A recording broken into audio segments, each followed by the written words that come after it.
Hi, everyone. Welcome to the Live Your Jam podcast. So, what if the secret to living your most aligned, purposeful life isn't about adding more goals, more strategy, more hustle, but also having the courage to subtract what no longer serves you?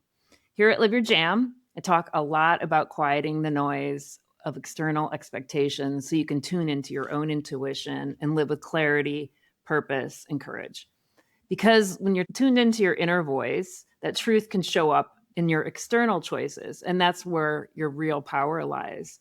But here's the catch for many of us, internal alignment is hard won because the systems we operate in, whether that's family, the roles we play, for leaders that work in systems in the corporate environment, they don't always truly support who we are inside. So today's guest has built an entire framework around exactly that. And she came to it herself through life's hard won lessons. Nell Derick Debevoise Dewey, also known as Nell 3D, is a thought leader, writer, and what she calls a subtraction activist.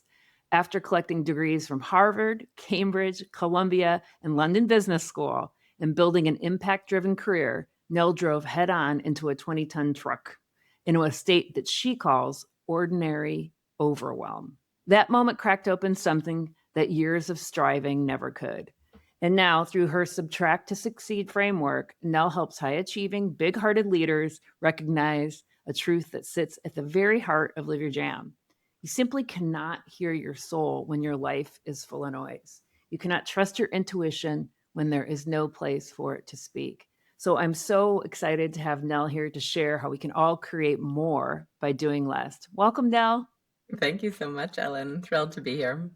So let's jump into your story because it's layered in a fascinating one. Talking about how you optimize yourself out of your own life, really. So you're well educated, and obviously, so congratulations, and that's Student loans to wonderful. prove it, but thank you. But you built a career driven by impact. I mean, by these external measures that were succeeding. And yet you've had a couple of moments in your life. The one that I talked about at the beginning, running into the truck, where you call it a state of ordinary overwhelm. So take us back to that moment and what was actually going on in your life? Yeah, so I think with permission, I want to go even to the further back because I did have this very impact seeking gold star addiction, I call it, right? Yeah, I yeah, was doing all the things yeah. and really relishing the gold stars that were coming in the form of diplomas and impressed parents and grandparents and all the things. But I started out being really impact driven. Also, as you said, all of this was happening in the nonprofit sector, right? I was working like in a refugee camp, mental health programs for young kids, not the kind of more traditional path out of Harvard to Wall Street or law school or whatever it might be, because I knew that impact was so important. And so one of my early brutal wake up calls was actually that I over indexed so far to impact, actually, that I missed my dad's funeral, chose not to show up at my dad's funeral because I was too busy with the children, and blew up my first marriage and got divorced.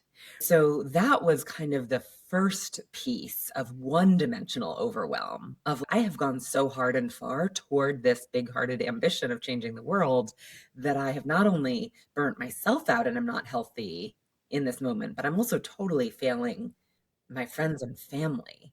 I just say that because that was really important. I think people are like, oh, if I had more purpose, i.e., I was having impact, I would feel better about things or I'd be more balanced. That's not balance either if it's not in balance. So I think that's important to know. It is important. I think like noble goal, but it's still a gold star mindset.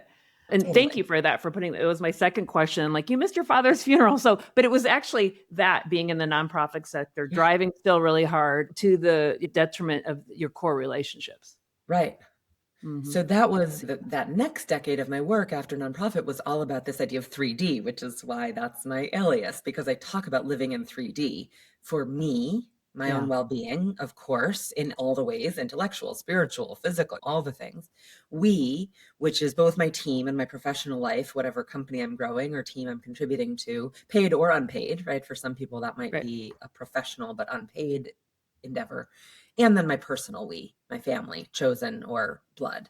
And then through the third dimension is the world. So Nice. absolutely still believe in and believe the research that says when we're in service, we're happier, healthier, less risk of heart disease. The data is abundant. So for a decade, I was in New York really helping mostly hard charging business and private sector executives who had been overwhelmed and overloaded and chasing gold stars in a very singular private sector and Yeah. financially driven vector, which again, no harm, no shame, but we're really feeling that impact gap. And so it was my work to say, get it and great. So glad you're here. Let's look at impact and don't romanticize it, because the part that you're doing of financial stability and career credentials and geographic stability and safety are also really valid. So don't throw the baby out with the bathwater. Right. Let's get Right. you to 3D and that kind of integration and balance. And it was at a pretty high point. I had closed my company, but then I was writing, I was speaking. Turns out that's what I love. I'm a Leo. It's birthday month. I love to be on stage. Oh I my, don't love managing when's your people. birthday? I'm a August Leo. 7th. Okay, I'm the 19th. So I always say to Leos, paw to paw. Paw to paw. I'm in. Nice. Okay, go on. Keep going. So it was at a peak of that moment of having learned the 3D and the alignment and really figuring that out. I was in a second marriage that was fabulous and brought these stepkids into my life. So I had that dimension really juiced. And again, career-wise, I had let go of, subtracted the day-to-day of running a company, managing a team, which I learned a lot. It was great, but I was done. And it was at that moment, fresh off a week-long retreat in Italy, my happy place, inspired, aligned, connected to inner child, gelato full, like things were very good, but there were a lot of things. And so there I was on the way to the trainer in my head, preparing the day, over optimizing what I was going to call while I made lunch, while I got flowers for the guest room for the dogs, like ba ba ba ba ba ba ba. My phone lights up, I look down, and into the truck I go. Yeah. Yeah. So it was really part two of you still unraveling. I mean, it was the second opportunity for you to kind of take a look at, what am I prioritizing here and what am I really doing? So, I mean, you talk about optimizing yourself out of your life. So the talk is, I mean, was that the moment? I mean, or was it clearly reflection on all Yeah. of it, right? So Yeah. talk about that, optimizing yourself out of your life.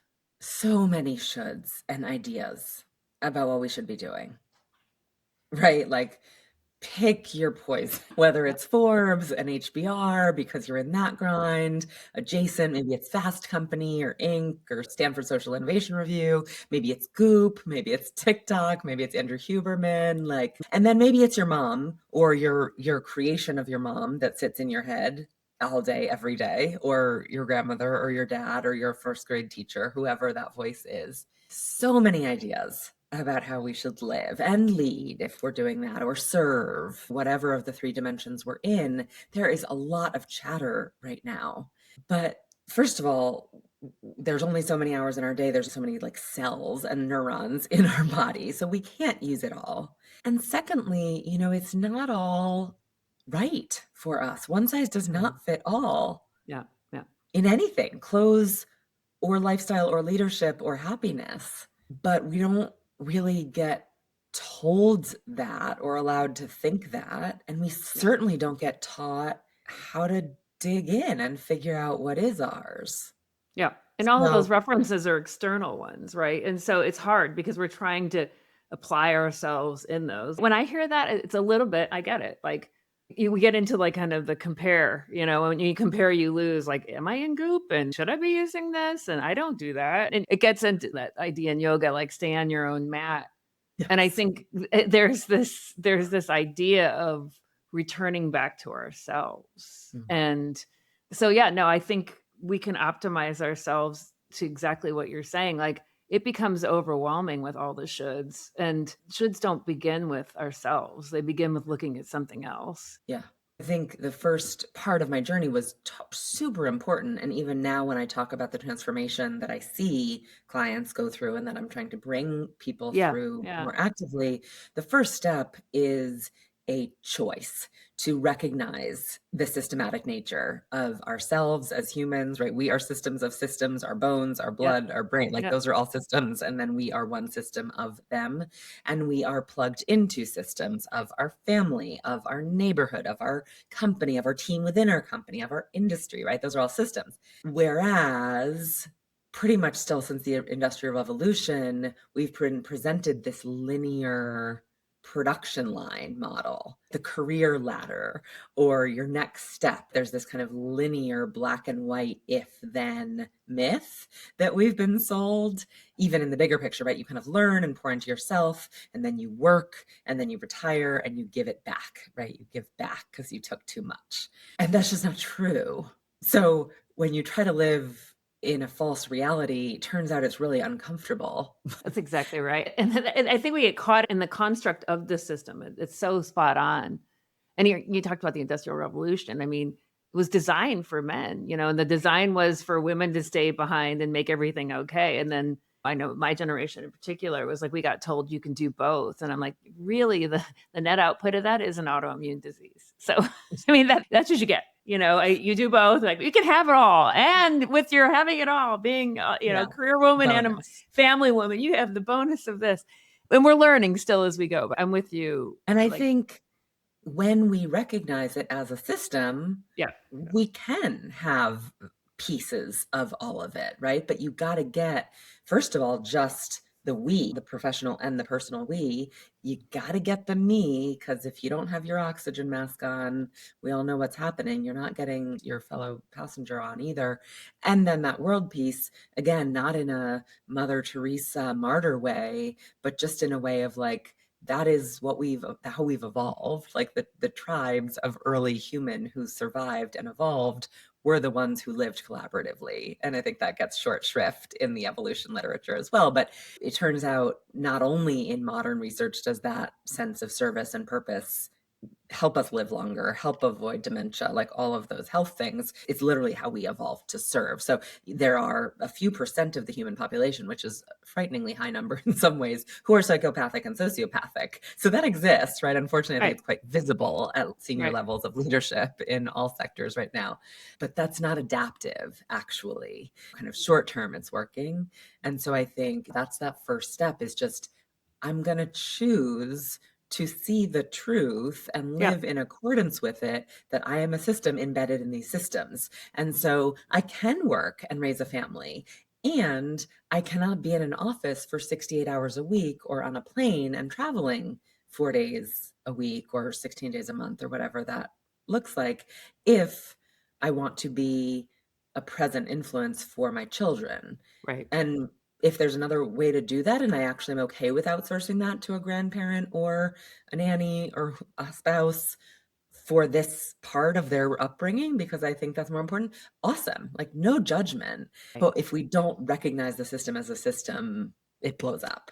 And I think we know this, but at what point does more become the enemy of better? There's that Mm. facet of it too. So sometimes people are just keep trying harder, right? Because that can be the instinct. Like this is the one thing have the lever on is me, so I'm just going to try more. So you talk about that being the law of diminishing returns there. So when somebody's doing that, what are they doing? Yeah, they're responding to their training. They're performing very well and logically for how they've probably gotten to where they are, which is that they were promoted, they were dean's list, then they got into a great school. They are responding to the system that has socialized us, especially as women, to be good girls and try even harder to make it where we need to make it. The problem is, if when we look at it from this economic law of diminishing returns, it becomes obvious so you think of a farmer, right? And the farmer grows apples and she wants to grow more apples next year. So she leases the plot of land next to her plot of land for apples. Great. But if she just buys the plot of land to have more and more and more and more land, but doesn't hire some more people or get seeds that are going to grow well and till the soil, importantly, there aren't going to be more apples, right? So we go and go in this single dimension and it slowly tops off and stops paying returns. And so I think of clients, friends, Instagram memes, influencers who are waking up 90 minutes early, 2 hours early, an hour early, so that they can meditate, journal, stretch, kind of like Tai Chi, ancient wisdom, do some weights, get a protein shake in, right? Say the mantras, and then, of course, cold plunge. And now, 2 hours later, they're shivering from the cold plunge. They're really sorry and feeling horrible that they didn't do the breathing exercise. And they're yawning in their first meeting because they got up 2 hours early. Yeah. I And see that a lot of people, it's just an add-on, right? It's it's a like this. pile. Exactly. Yeah, it is the It's pile. and unfortunately, what it is a Jenga tower because it's not stable, it's not Right. robust, it's not and again, none of those things are bad. No, no, They're it's all just great things. but you shift that for people, like, with your systematic subtraction. So let's talk about it. I wanna make it sure that the listeners understand that it isn't minimalism, that, Mm-mm. it's not quitting, but how would you describe systematic subtraction in its simplest form? Yeah. So step 1 is systematic, right? It's recognizing that reality that we are Okay, embedded good. in a system. Check. Subtraction is recognizing the reality that we can only improve things when we have available capacity. Yeah. Not my opinion, not a trend, just another truth. Right. Right, that's the Okay. second truth that this lies on. And so, look at your capacity. Real question. How does your calendar look? How does your inbox look? How does your head look when it comes to capacity? Do you look at it from an energetic standpoint too now? Because there's things All that of it. drain us and things that fill us up. So I'm like, some effort can be revitalizing and some activities are super draining. So you take a look at that too? All of it, totally. Like, logistically, right, are the calendar blocks overlapping through a 24-hour day and into the Yeah. week, And but then, yes, absolutely, all energy is not created equal, right? Both output and input. So, Right. healthcare, another thing not created equal, right? So when I go through that absurd morning stack, I don't enjoy cold plunge. Like, Yeah. I don't like Me it. It either. doesn't make me No. feel good. Yeah. I think now there's a bunch of signs it isn't that good for a lot of women, whatever. Just I don't know. some. If you're feeling it, great, keep doing it. For me, it's unpleasant, scary, makes me feel cold after, complicated logistically, like, there's just and so that's not good for me. I do love my meditation practice, so that's worth it, I've learned, to Yeah. get up 10 or 15 minutes earlier to have that chunk of time. But, yeah, you gotta look at, are you ending the day satisfied, tired, fulfilled, having put your best foot forward?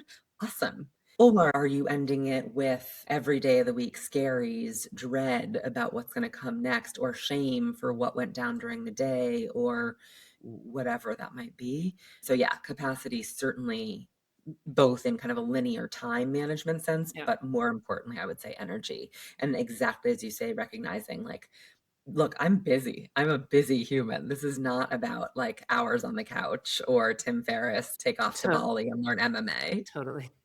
I think it might be a Leo thing, right? Just in terms of the lionesses don't like to swim. So, particularly in cold water.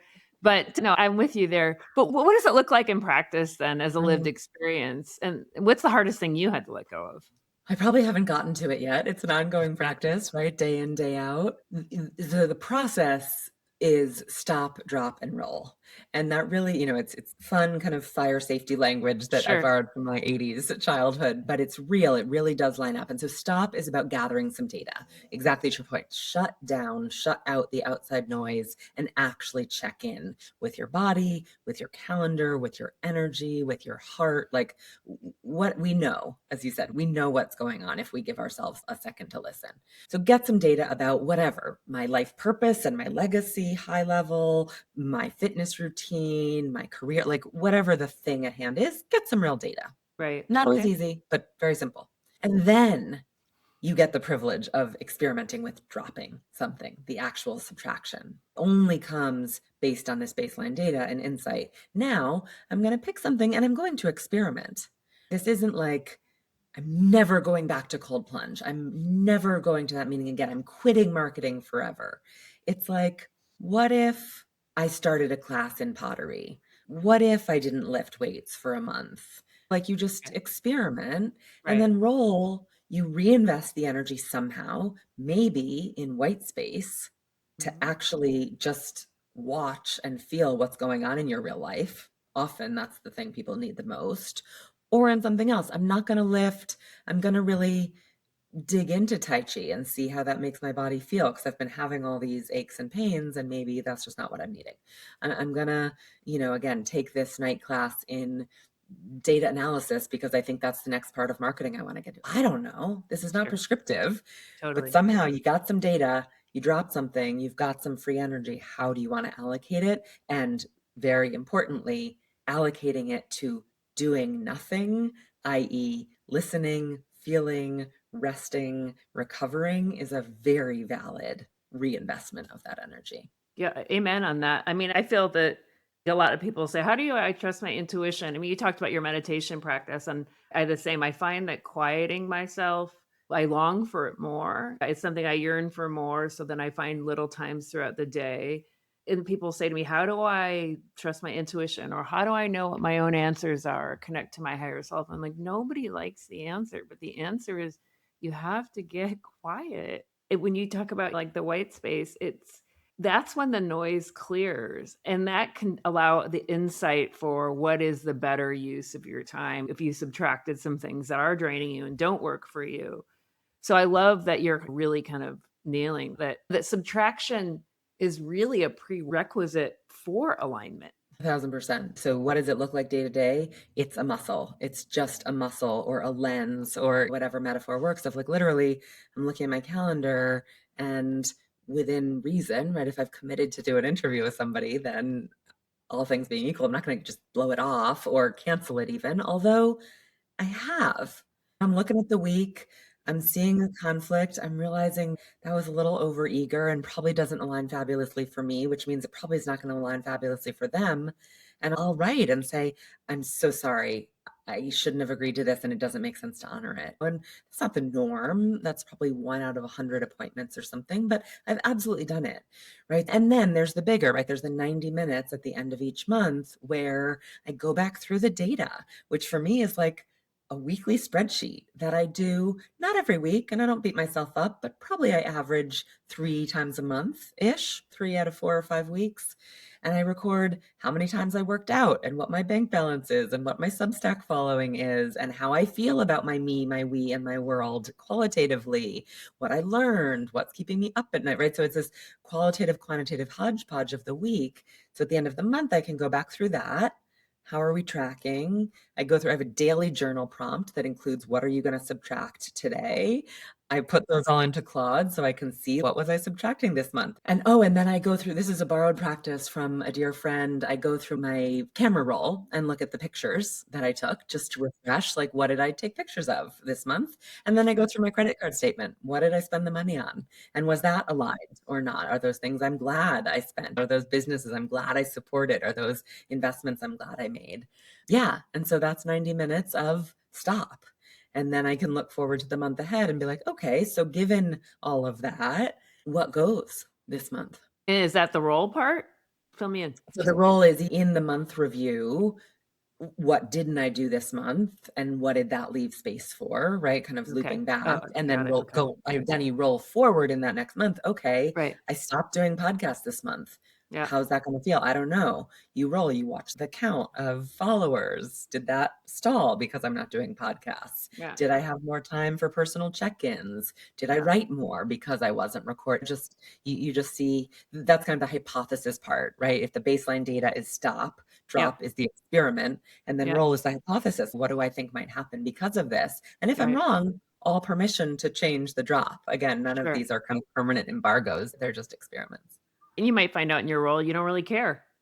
You know what I mean? You're like, "Wasn't as big of a deal as I thought," right? So no, that's good. I love all of this. So if one question that came up for me, I get the credit card review, but what about the camera roll? Is that just to give you Mhm. more insights on how you spent your time or Yeah, just to remember, right? Again, I'm a busy person. A lot Sure. happens in a month. And so to go back, and I'm not a huge picture person Mhm. necessarily. And so I just find it's a very cool snapshot of like, oh, right, I took 7 dog walks. I mean, I took 37, but I captured 7 of them. There's the puppies again.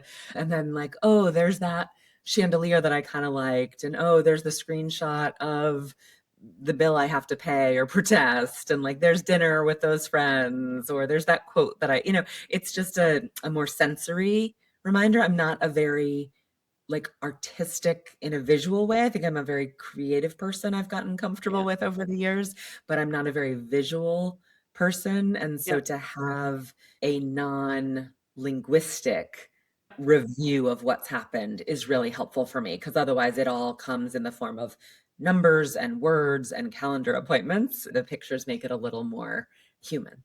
Yeah, no, and it's another way to kinda catch and to like, as a catch-all for what happened. I always find when I review my pictures, I'm like, "I did a lot," and then I also have this sense of gratitude because I usually take a picture of something that meant something to me, So I love it from that standpoint. I mean, that It's could a be, great insight, it is a Ellen. good I think that insight. yeah, and I think it catches me on something that I hadn't even realized it was. We have such a bias for negativity as humans, and then as achievers, and then as helpers. There are so many reasons to be negative right now, and so I think, to your point, we rarely take pictures of the down moments, for Yeah. better or worse, and so it really helps to bring that gratitude, that joy back into the month review alongside the bank balance, which might be whatever, or the follower count or whatever else. Right. All right. For somebody who's listening right now, who needs to let something go, like a commitment, maybe a role, a belief, or even a relationship or an aspect of a relationship, but they're terrified to let it go. I always find like most people are like, I'm not afraid. And I'm like, what's beneath that? What's beneath that? So let's just say that they agree that they're terrified to let it go. What would Yeah. you say to them if they really need to and they're kind of holding on to not doing it? So, yeah, there's two levels of defense here, maybe offense, I guess, as a subtraction activist, right? And the first is borrowed research from a hospice nurse who made it her mandate for over several years to ask the number one regret of the people she was caring for as they died. Interesting. Okay. Not shocking. It wasn't, I wish I'd seen more of the world or done more professionally, or it wasn't, I wish I made more money. Again, we know that, but it's helpful to hear. But what it was very specifically is, I wish I'd lived a life true to myself, not the one Hmm. others expected of me. Hmm. Hmm. Yeah. And so that's the Yeah. real cost of Yeah. this Mhm. addiction, Yeah. right? That's what I'll point out to people. Okay, you feel scared to drop something. The cost is not burnout. It's Yeah. not like, I'm busy, I'm in my 50s, I still have energy, I can grind, it's worth it, I'll rest later.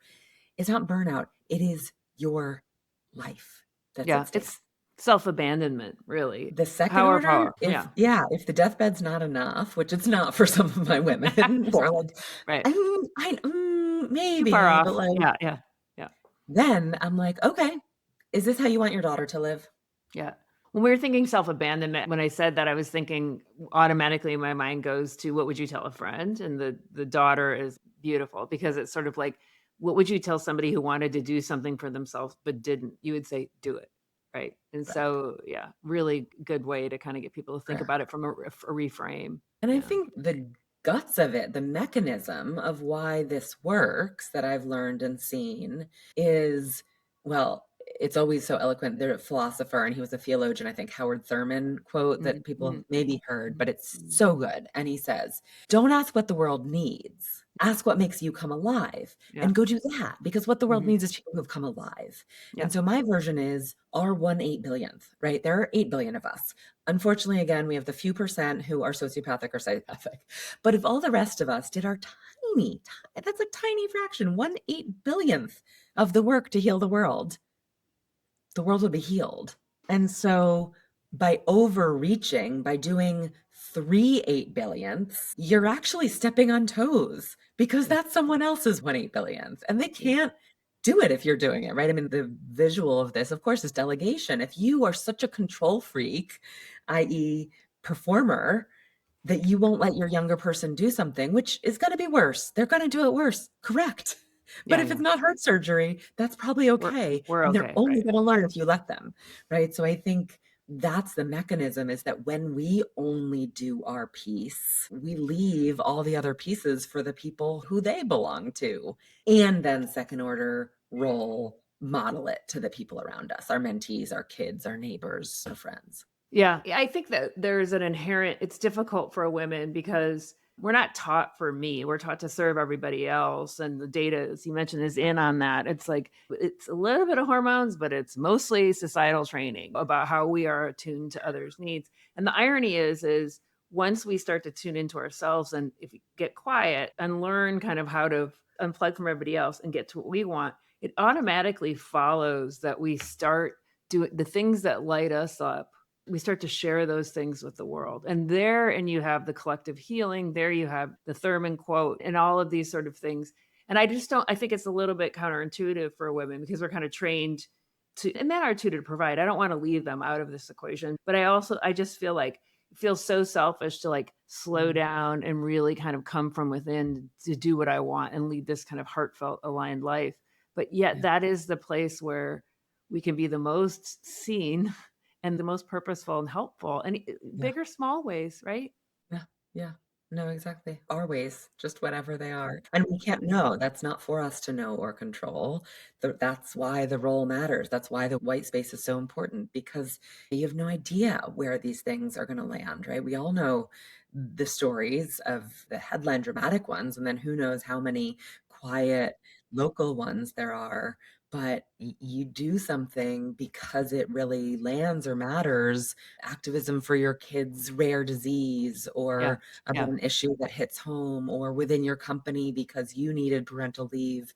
And the ripples are just massive if you take the time to watch them and get the return from them so that you can have more ripples rather than just grinding, grinding, grinding, grinding, grinding and never seeing or benefiting from any of that because you don't take the time to magnify it or amplify it. And so you leave all this value and impact on the table. yeah, yeah, really well said, and I appreciate this. I think this approach is so powerful in the way, and I like the model of that you're sharing with people because it hits all aspects of Mm, kind of our life and kind of the systems that we operate in. And yeah. so what do you think about the soul idea? I mean, it gets into this. Live Your Jam is about it's a belief that we're all souls in these human bodies, and then we can reconnect to our soul, which we're not trained to do, or inside out kind of stuff. Your life follows. I think my first question is, what do you think about the soul theory? I don't want to put you on the Mm, spot, but like, mhm, what are your beliefs around that? I welcome all of them. And then where's this like subtraction leading you now in your own life? mhm. I'm a adherent of the soul theory to the extent that I don't have a really well built out language around it. I just think like It's difficult. that's of course, what other way would it be? Like, it's so true to me that I don't really think about explaining or defending it. It's just, of course. And I don't know, was it actually Soul the movie? Or I think Inside Out even did it in some pretty interesting ways, right? Or there have been different memes, or I'm sure some of Yeah, my like yeah. astrology things of like, we're all just these little fireflies in body bags running around. And it's really hard to remember, especially with your husband or your Yeah. greatest nemesis, but it's real. So I'm right there with you. And then the question of where it's gotten me is really interesting because I think my soul work is subtraction activism, like helping people do this. And so there's a very interesting like meta-ness to it. Yeah, Like yeah, that is my message. yeah, yeah. And I don't know if you saw this article, I think it just came out this weekend or last week in the New York Times with some suggested prompts to ask your LLM if you use one about you. No, I haven't. I'll take a look Yeah, at it. it's Okay, cool. fascinating. It's a really Okay, fun okay. exercise, and Alright. so they have just, like, 4 prompts that you put in to ask it what it knows about you or thinks it knows about you, not because of what you've told it, but just Okay. what it could imply. It's fascinating, Okay, and so thank one you. of its big headlines we were with friends this weekend, and we were all doing it and reading each other's, and one of the big headlines was like, "You pitch this subtraction, and yet TEDx performance, book proposal, 100-day challenge on Substack, and which look, I'm a learner, I'm coachable, so I'm willing to receive that. And I'm like, yeah, yeah, but like again, I'm busy, but I'm not running into cars and I'm not managing my inbox. And I skipped a day and that all felt there was no beating up or like getting it up at midnight to like get it before the timestamp. Like anyway, so there's just an interesting like meta-ness about like that is my craft, is like this philosophy and approach. And I'm a human trying to deliver it with a lot of passion and activism and really urgency behind it because of the bad state I see people in. And so I've dropped a lot. And every morning I ask myself what I'm going to subtract today. No, it's a great real answer. I wanna just say, I think it's a daily practice. I mean, there's a little bit of irony that, the LLM gave you the kind of be the mirror, and I think we get and that so I think it's good because it's another reflection tool, right? And then you get to say, "Is this true for me or not?" And you're like, "Yeah, I'm a busy, productive person," but you know how it feels inside. You know Yeah. the delta between how it was and how it is now, and you're Yeah. also a work in progress. So I think that's a great example of an inner answer. I really relate. Like I am the lab rat in Live Your Jam. I relate to the meta-ness of it of I don't Yeah. know, this is what I do. And does that mean 5 years from now I'm gonna end up I don't know, as with something not that it doesn't look at all Live Your Jam, meaning like I'm unhappy, I'm unhealthy, I don't like nature.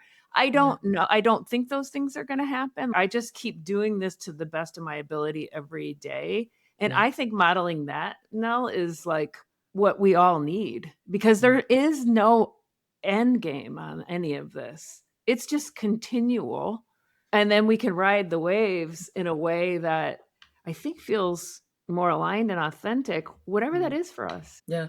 Another reference that I can share after, I think the title is The Work of Your Life, and I don't remember the author's name at all. Mhm. I read it a while ago, and I just said to somebody this weekend, it's time to reread. It's this beautiful book that I don't think ever like quite raised above the noise, so to speak. It's probably 20 years old even by now, or 10 certainly. Mhm. But he just profiles all these greats, like from along like Beethoven and all Mhm. kinds of people over time. Marie Curie, I think, is maybe one of them. So obviously he didn't interview them because they're dead and a Right. long time gone.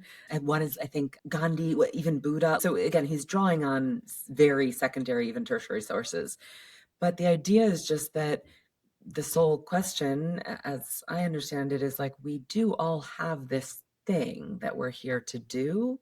And these people all did it tirelessly till the day they died in pretty extreme and like hyper focused ways, but just like resolutely, maybe is the word that feels like it describes all the stories. And it just feels like that's the soul journey, as I would say. Like, I think if somebody looks at my life, they're like, whoa, you're an English teacher. You lived in a refugee camp and built mental health programs. You coached MBAs for Harvard. Now you're talking about subtraction and like doing TED. What is the red thread here? But to me, that soul piece of helping people's opportunity get nourished and lifted up to the full potential is like The through line. obvious to Yeah. me in Yeah. all of those. And it Yeah. felt as much, even Yeah. when the trappings or the modality broke down and weren't right Yeah. anymore, that piece. And so there's no regret about No. that Yeah. path. But there's also no sense that I've arrived. Yeah. That's not changing anymore. No, I think that's the part about the humanness about this is about showing up every day for it Yeah. and trying to make in your case, what am I gonna subtract? Doing the review and kind of continually getting kind of peace, I would say, align. I don't like I'm not like my life is like, woo, I mean, it's still life, but it feels way more fulfilling and meaningful Yeah. on this track. So I And I appreciate the think work. Go on. I don't know Yeah. if that's an intentional phrasing, but show up for it, I Yeah. think is really important. I'm part of it and I'm not a non-assertive person. Like I'm driving for sure. And over time, and part of the subtraction is that illusion of control that I've Yeah. subtracted Yeah. and Yeah. recognizing that like it is an it. Like subtraction is a thing that I am serving. Totally. Yep. Well said. Well, I appreciate all the work that you're doing with Mm. leaders and everybody that you're helping and the science behind it and that you share is illuminating. And I think for a lot of people, that's important, right? So, really recent research, like the last decade, University of Virginia, Yeah. researchers asked people to improve things, right? A Lego Mhm. structure, a recipe, a travel itinerary, an essay, whatever. Make this better. Almost no one ever even considers taking something away. Yeah. Yeah. Yeah. Everybody adds. Yeah. Everybody adds, even when in retrospect, like the easy solution was remove one piece and the Lego Right. structure is fixed as they want it to be. So I think that's phenomenal. Again, it's not that we're dumb or that we're like so stubborn about adding. It's literally our default mode setting. And so Yeah. I think that also sometimes, now that I'm sharing that more widely, can be Yeah. the hook for people of like, forget about a fresh idea or maybe relieving. If you're not there to want to give yourself that relief yet, it's a competitive advantage because Yeah. it unlocks all these solutions that no one else is thinking of. Yeah, yeah, good. So, Another good lighten piece of up, science. Yeah, subtract. no, I Yeah. like UVA for all their work on the NDEs and the medical group there. So thank you Yeah. for that, and thank you for Yeah. your time. It's been delightful, and keep doing your work. I mean, your work is very aligned. And that's why I was Mm, delighted to have you on, is if there's another powerful woman out there who's trying to help others. And meanwhile, practice what she preaches, which mm. is there's almost no choice, really. It's sort of like, I believe in this stuff and I know you believe in it too. So just keep refining and keep helping others. Yeah, Good same, luck with your Ellen. TED Talk and everything, Thank your book coming up, and we'll put all the links to where you can find Nell, particularly in the YouTube channel. And you. she's got a great website and a very active Substack. And Very so active. some very good things in there. As Claude pointed out, overactive, but anyway. Take care and thank you for your time. Thank you, Ellen. All Be right. well. Bye.